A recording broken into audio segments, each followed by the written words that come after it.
এক গবেষণায় জানা গেছে ঢাকায় ৭৫,০০০ পথশিশু নেশায় আসক্ত। এই শিশুদের পুনর্বাসনে রাষ্ট্র সমাজের করণীয় কি?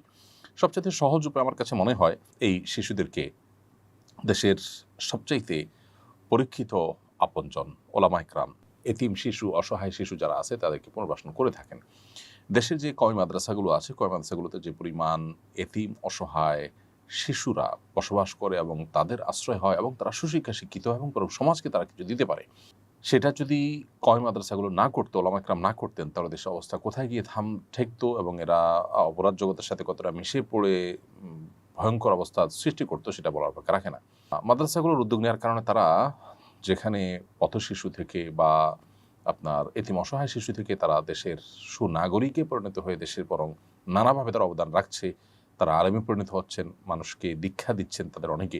এই জায়গা থেকে আমার কাছে মনে হয় ঢাকা যে ৭৫,০০০ পথশিশু নেশায় আসক্ত হওয়ার কথা শোনা যাচ্ছে, তাদের পুনর্বাসনের জন্য ওলামা ইকরামকে দায়িত্ব দেওয়া হোক। যে সমস্ত এনজিওগুলো বিদেশিদের কাছ থেকে তহবিল এনে তারা নানাবিধ মুখরোচক প্রজেক্ট ইত্যাদির কথা শোনায় এবং এ জাতীয় শিশুদের দায়িত্বভার গ্রহণ করে, তাদের কাছে এরা কখনো ততটা নিরাপদ নয়। অতএব ওলামা ইকরাম বা কওমি মাদ্রাসাগুলোতে তাদের পুনর্বাসনের ব্যবস্থা করা হলে আমার মনে হয় যে এই সমস্যার সবচাইতে ভালো সমাধান করা সম্ভব।